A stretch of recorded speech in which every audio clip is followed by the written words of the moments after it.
Well, welcome back everyone to Between Two Beans. Yes. This is episode 3 of a weekly coffee themed podcast here at Alma Coffee. I don't know why I pointed around like that. It's not like they could see it. Yeah, we are in the studio right now, but Yeah. I promise just 10 feet away is our 4,500 square foot roasting facility. So, white wall for the podcast, but the coffee action is going on right now. Yeah, in real time. Yeah. And speaking of that, what are you going to be drinking for this episode? Well, is that another, hold on, I'm going to guess. Yeah. Spiced pumpkin latte. Spiced pumpkin. You got it. Nail on the head. Spiced pumpkin. I'm really trying to embody the fall vibes, even though if you live in Georgia, you know what we're talking about. It's been humid. It's been muggy. It's not been cold. Nope. Very against fall rules and laws, and I'm not happy about it. So I'm fighting back. I have my sweater on. I'm drinking the spiced pumpkin latte, and I'm just pretending it's fall. Yeah. Yeah. I love that. And like I said earlier, when we were warming up, as we do every episode, Yeah. if we just keep saying it, eventually it'll happen. Yeah, Right? Like it's not, you can't just skip over fall. Like you said, there's laws for fall, the Right. fall laws. Sweater weather, Yeah. fall laws. Yeah. Like it has to happen before Thanksgiving or, Yeah. the world ends. Yeah. So, My vote's before Halloween. yeah. Well, ideally, I mean, I Yeah. really want to join you one day. I'm drinking our delicious flash brew soulmate coffee. It is very great, but I'm still kind of staying true to the real life weather that's happening here in Georgia. Yeah. So cold coffee for me, but as soon as you see me sipping on a PSL here, you know that Leticia and I are having a great time in Oh, Georgia. yeah, absolutely. Well, again, guys, this is Between Two Beans. We are your co-hosts. I am Leticia, one of the founders here at Alma, and this is Kelley. He runs all the amazing things that you see online. So if there's anything online you see, Kelley's face over here is behind it. Yeah, literally. Yeah. Like I'm actually behind the screen making it. Well, cool. Really quick, because today we're going to take a step back. I thought it's about to get into what I like to call the crazy season of, Yes. I'm sure you know as a business owner, but people in the digital marketing sphere probably know too. We're going into the holiday season. So Yes. it's quickly approaching. And I thought, what better time to step back and kind of reflect on the story of Alma. Love it. Not that many people know that much about it, except that they know we make awesome coffee. For but sure. we've only been around for 3 years? Just under 3 years. 3 years. And interestingly enough, you can trace the evolution of this company through how you and Harry decided to design the coffee bags. Yeah. Let's just jump into it. I will kind of set you up because I was hired here, 10 or 11 months ago? I thought you were volunteering this whole time. I guess. I mean, Oh. I'm still getting paid. Who's doing that? Oh, my bad. Yeah. Okay. Oh, that explains why it's not consistent and it's not every 2 weeks. Yeah. I started here about 11 months ago. And just in my time being here, like y'all have grown so much. It's been incredible. But I wrote this blog. It was one of the first blogs that I wrote because I wanted to know the story. And you are the expert on the story. I am just the digital media person. So I'm going to let you do a lot of the heavy lifting with this pod and then kind of interject if need be. But just to kind of kick you off, I want to kind of explain why bag design is important. And before you say, well, I'm going to flip over to the next video, like, why do I care? In the words of Guy Fieri, you eat things with your eyes before you eat them with your mouth. And although we don't eat coffee here at Alma, we do drink it. And part of the reason that people seem to be drawn into Alma is the bag design and the branding. It's very clean and friendly and interesting. And so that is a huge reason why it's important. But there's a lot of other reasons we'll get into. And so I kind of want you to first tell them what we were before Alma, because it wasn't always this beautiful, perfect branding. Yeah. Well, definitely, I could speak about this for days because, I lived it. So definitely cut me off if I start rambling or going into too much detail. I'll press the buzzer. Yes. So for those just joining us and who may not have as much background on Alma, we actually started under a different name and completely different logo. And it's kind of what happens when you become an entrepreneur. You typically have a background in something different. In Harry and I's case, it was accounting. So what do two accountants know about marketing and branding? Not much. We didn't really learn much about creativity in school, nor practice using the creative side of our brain, always really just doing the mathematical stuff. So we decided to name our company Copan Coffee Roasters. And we were like, duh, Copan is the region in Honduras where our farms are, and then we're coffee roasters. Yep. So obviously, that was the extent of our creativity. Yeah. Then we spent $80 on Vistaprint and created a logo. And we were just like on top of the world. We were like, everyone's going to love this. And we quickly realized that no one loved it. It was just hard to pronounce. Copan, people were... Especially in the South. Anywhere, people were like, coupon, copan, what is that? They thought our logo looked like the ring that's left behind if you spill a little bit of coffee on the table and you lift the cup. Oh, no. And that really wasn't what it was supposed to be. It was supposed to be kind of, it was the country of Honduras with a coffee cup in the Copan area where our farms are, and then kind of like a seal around it, like our seal of approval. So that was our accountant mindset. Here we go. I'm surprised. Yes. I brought in your first bag. Yeah, so this is a piece of Alma history. Yep. One day it's going to be in the archive museum. Yeah.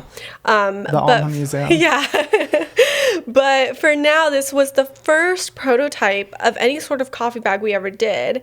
And so, fun story about this. We actually bought the bags off Amazon. We got the tin ties off Amazon. We ordered the stamp off Vistaprint. And we would hand stamp every single bag.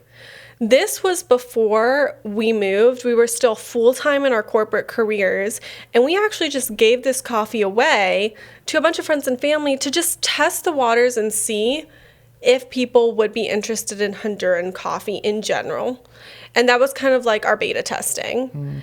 And after people told us they really enjoyed it, we were like, okay, well, we can do better because, fun fact, and all our coffee lovers out there are going to know that this is gross. We bought this coffee in Honduras from a great friend who does a good job, but it was pre-roasted, pre-ground. And we flew it to Chicago and we hand-bagged these. And again, we did not sell them. We simply gave it away to friends and family as a prototype to see if the concept of Honduran coffee would be something that people would enjoy. So as you know now, we do not pre-grind anything. We grind and roast to order. So it's a very different model than it was then. This was just the beta testing to test out the waters and see, could this even be a business for us? Right. Hold on. Could you also maybe, where does this bag come into the picture? I'm a little confused. I was browsing through the Alma archives over in your office. / future Alma Museum. Yeah. And I found this in between. Yep. So this was the giveaway prototype where this was before we had any sort of business, anything like that. Then once we moved to Georgia, we moved into my parents' basement, we were actually toll roasting with a really great friend of ours. So they would roast fresh and send us the coffee because we didn't have a building, nothing. And we wanted to start selling a little bit. So we got just like our online license and we came up with this bag. So this one was a big commitment for us because we had to order 500 of these craft bags, which we were like, how are we ever going to go through 500? It's a very intimidating number when you're first starting out and you're getting, just a couple of orders a week. So ordered this online. We were still hand stamping, and it would take about 24 hours for these bags to fully dry. So we would hand stamp and then have to leave them out to dry. And then I was manually printing these labels. We didn't have any sort of congruity with our, aesthetics, with the way the brand felt. It was just whatever font I felt was pretty on Microsoft Word. And that's how kind of, yeah. So that's kind of how we came up with the label. But this was the foundation. As you see, it's a medium roast from Finca Unica. This was the foundation of what is now Soulmate. We've made a bunch of tweaks, lots of perfections, but this was the OG, kind of what started it all. Mm-hmm. Wow. Gosh, that's crazy. I didn't know that was the Soulmate prototype. Yeah. And then this was the first bag that we actually went to market with. So the first dollar we ever made, this was the bag. We actually launched our website as Coupon Coffee Roasters on 4th of July, 2018? Yeah, 2018, because we bought the building in December of 2018.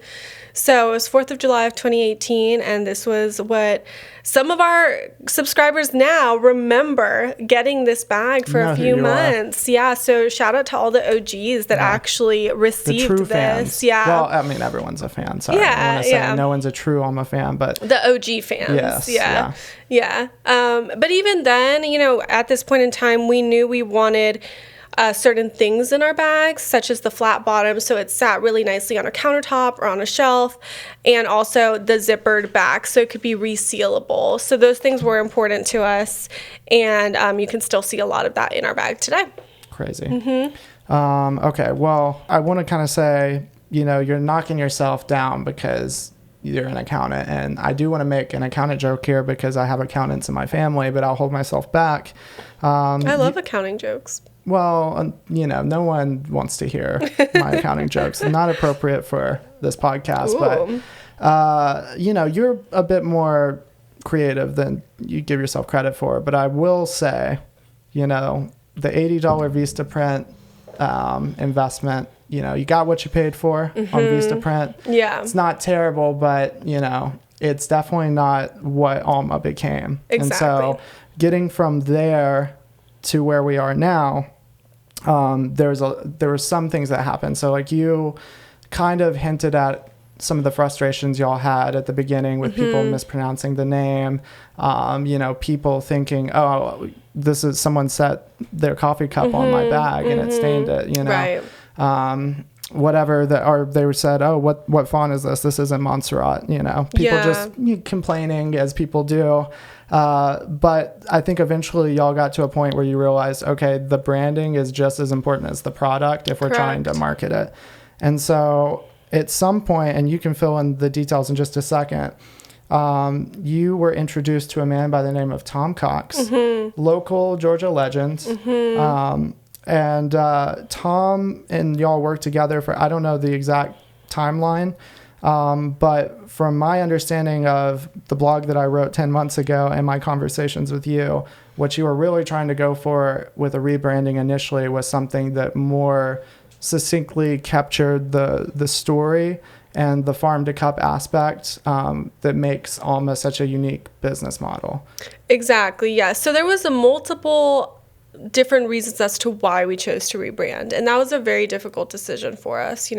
Everything was already established as Coupon Coffee Roasters, but the one thing that wasn't was the roastery yet. We didn't have our roaster in yet. We had bought the building, but nothing was really set up. We were still toll roasting.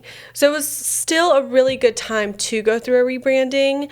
And as much work as it was then, we knew that fast forward, 2 years to where we are now, it would be a million times harder. So I'm really glad we decided to do it when we did. And I just want to, if you have the blog pulled up, you can see where I'm referencing because I'll put these up on the screen. But when you first were talking with Tom and going through potential ideas, we actually have these on the blog and I'm going to show them as we're talking. But I've got 4 or 5 of them here and, I like them. The first one I don't like, I'm not going to lie. It looks a little bit too much like vintage Coca-Cola. But all the other ones, if you look around, you can see kind of the bones of what would eventually become the Alma branding. Yep. From the typography to the colors to even the macaw like logo.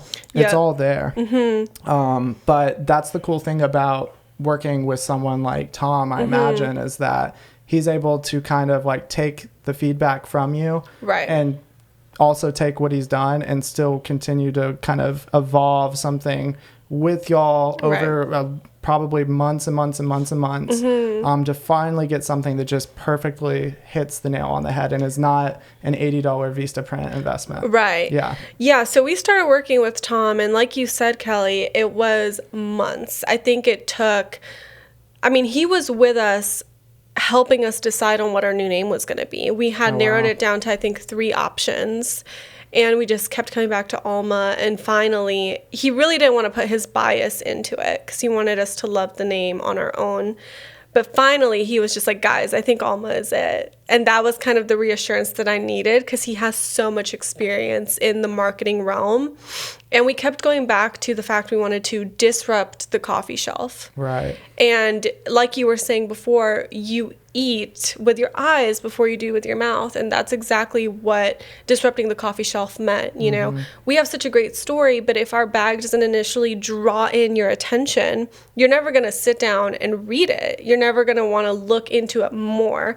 So it had to be almost a piece of art in itself to make you want to be a little more curious about what was behind it. So we started, once we picked the name Alma, we started brainstorming with, these different renditions you can see. And if you look at, obviously the second rendition is where we got that Alma text, that logo. He actually put it in kind of like an ombre effect, but we ended up just solidifying the color into the blue. And then if you look at the fourth rendition here, that is actually where the initial concept of the owl came into play. And we really grasped onto this because we wanted kind of that staple icon where if you just saw it, like the Nike swoosh, where if you just saw it, you just knew Alma. And that really is what the owl has become. We have people bring us all sorts of owls and little owl-like statues, and everyone just resonates it with being a part of Alma, and that's really what we wanted it to do. So great job, Tom. Yeah. So is that where, was this the first step? So this was something I put together because rebranding is difficult, and we knew that it was going to be an investment, and we wanted to do it right. So we actually wanted to start adopting the name Alma earlier than we had our bags in, because it took us about 3 months to finalize the bag design. And then shout out to our awesome partner, Savor Brands, who do all of our bag printing. The bags are so custom that it takes 3 months for them to manufacture them. Crazy. There's so many different plates. Every single color is a plate, and then you have to put the plate down and let them dry. So it's a really, really long process. So we actually came out with our rebrand, and then this was the interim bag until we got our fully custom bags in. So I designed this one with all the iconography that Tom gave us as a very temporary, like 3-month kind of thing to just get us to the point where we got our custom bags in. It's like the teenage years of the Alma bag. Yes, it's awkward, it's kind of figuring itself out, but people still like, Yeah, it was still the same craft bag as this one, so we were able to still go through those bags that we had ordered. But, just you can see that we're kind of getting ourselves together a little bit more. But it's still not that like wow factor that you have now when you pick up one of our bags. Right. Well, let's go to I have a section here that says, and this is me thinking that, I'm a clever writer, haha. But it says the first final bag design. So it's not, so you guys settled on a final bag design, but it wasn't the final bag design. Right. Let me pull that up. And we're running out of space here. I know. I had to move my coffee to like the middle shelf over here. I'm going to have to move my coffee, I think. So I think this one, is it the shade grown one? Yes. Okay. Yep. So this is the first final bag. Tell me like how y'all landed on this one. So this was all Tom, and he designed this from head to toe. Of course, we saw multiple renditions. We tweaked things here and there. Funny story, the actual first final bag design that never got printed had coffee quite smaller. We wanted Alma to be the main pop of text on the bag. And you learn as you go through this. We had everything ready to go, and we had to get our approval from Department of Agriculture. And fun fact, the word that describes the item inside the packaging, so in our example here, coffee, has to be at least 50% the size of the largest text on the packaging. So what that meant was we had to significantly increase the size of the text coffee, because the way it was before was way too small, because Alma was the biggest text on the bag. So that caused a lot of issues, because we had finalized the design. We loved the way it looked. We were so happy with it. And then we were ready to sign everything off to get it printed. And then we come back and we're like, oh, we actually have to rework the entire bag. We have to move text up. We had some more text up here, remove that to make the word coffee bigger. So those are just some of the things that you learn along the way. That is so crazy. Yeah. So, okay.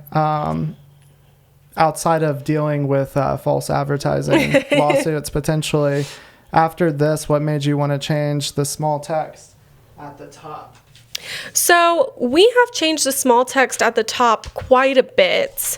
And the reason is because when you have such little real estate on the front of your packaging, you really want every single letter, every single minute detail to have significance and impact in the first things you want your customers to read.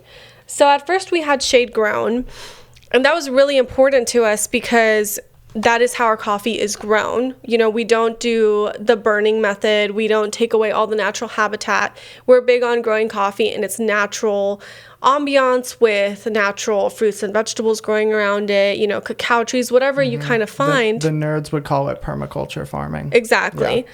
So we're really proud of that. And on the first rendition, we wanted to highlight that.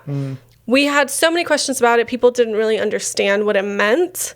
So we decided to change it. Then we went to direct trade. And we really, really love direct trade because it is what we do. It is our bread and butter.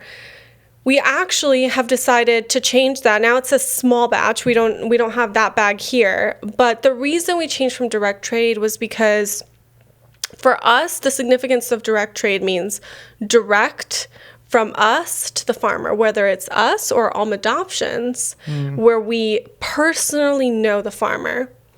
As we are growing, we decided we were going to start incorporating other origins. And although we're doing it as ethically and sustainably as possible, us personally meeting farmers in Ethiopia right now is extremely difficult, especially with COVID. Right. So because of that, we didn't want to have direct trade just on the bag. We wanted it to be on the labels when, it is direct trade, when we can actually say it and mean it 100%. Yeah. So we have a new bag in the works. We just finalized the design. I won't say anything more than it's not a 12-ounce bag. I won't tell you what it is, but it's not a 12-ounce bag. And we have not only the farm to cup journey as you know and love, but we also have a different rendition of it that's really, really cool that will be premiering on this new bag. Wow. So we're really excited. Again, guys, be patient. We just finalized the artwork. We're still waiting on quotes from our friends over at Savor. And then again, once we place the order, it's going to be at least a 3-month process. So there's going to be some time. Yeah. But there's the little Easter egg. Yeah. And when it does happen, I will close out this pod with this. If you're not subscribed to our email newsletter, quick plug, you're missing out because when we do get these new bag designs, that's the first people that are going to find out about it. Yeah. Not even, I love our Instagram and Facebook and LinkedIn and Twitter followers. Yeah. They're great. But our email subscribers, they're in it for the long haul. They're probably some of the people that we're getting your first bag. Yeah, they were. But yeah, you will get notified with stuff like that. It's not just, upselling Alma Coffee. But as soon as I find out from you, the first thing I'm going to do is write an email and send it out, like literally. Yeah. In the first 5 minutes of you telling me. So that's what I love about our email family is it's not just us talking to them. Like anytime we have something to celebrate, the amount of responses we get with just even the simplest congrats you guys, or we love reading about your journey or seeing you grow. It's that two-way relationship, and it's so cool that we've been able to create that via email, and that's props to you, Kelley. So congrats. Yep, and Clavio. Yeah, both great. So I'm glad that we finally got to sit down and talk about this. Last week's blog was a little dense. Yeah. It was great though. But I'm glad that I think that a lot of the times people come in and they love our brand. They love what Alma represents, but they don't fully understand kind of one, how young the company is, but two, the direct trade roots that Alma is kind of rooted in. Yeah. But even on just a business level, there's a lot of entrepreneurs out there that come talk to us and they're like, we want to come out with a product just like yours day one. And it's not impossible, but it is really hard to do. Your company, your brand, your marketing, it's all a journey in itself. And if nothing else you learned from this podcast today, it's that great things take time, and it's okay to make changes, and it's okay to improve as you go. And you can definitely see how we've done that just through our packaging. Agreed. Well, I will put a link to this blog in the show notes, and you can see kind of the visual. I know it's a little cluttered here in our podcast desk, but it really is just such a cool visual transformation. I mean, you see, like I said, I was saying, if these bags were people, it's like from baby to full-grown adult, although there's still room to grow. Not every adult is done, as I've learned. But it's just a cool visual transformation. And we walked through it. Leticia was, right there with me when I was writing this. But go check it out. And next time you buy a bag of Alma Coffee, just remember kind of everything that went into that process. It wasn't as simple as just, wow, Alma Coffee. Although sometimes, I don't know, I wish it was, but... you wish, but then you don't learn along the way, right? That is true. It's part of the journey. So leave us questions in the comments about our rebrand. What did we not answer that you are dying to know about how our brand has evolved? And if you're an entrepreneur going through the marketing, branding journey, give us the questions you want to know. Learn from our mistakes, and we'll answer them down below. Cool. All right, so next week, PSLs. It's happening. Are we talking about PSLs? Yeah. Well, it's not PSLs. It's SPL. That's right. Spiced pumpkin latte. Yes. Yeah. I am manifesting it. Yeah. Cool. All right. Well, I'm closing it out. Bye. Bye.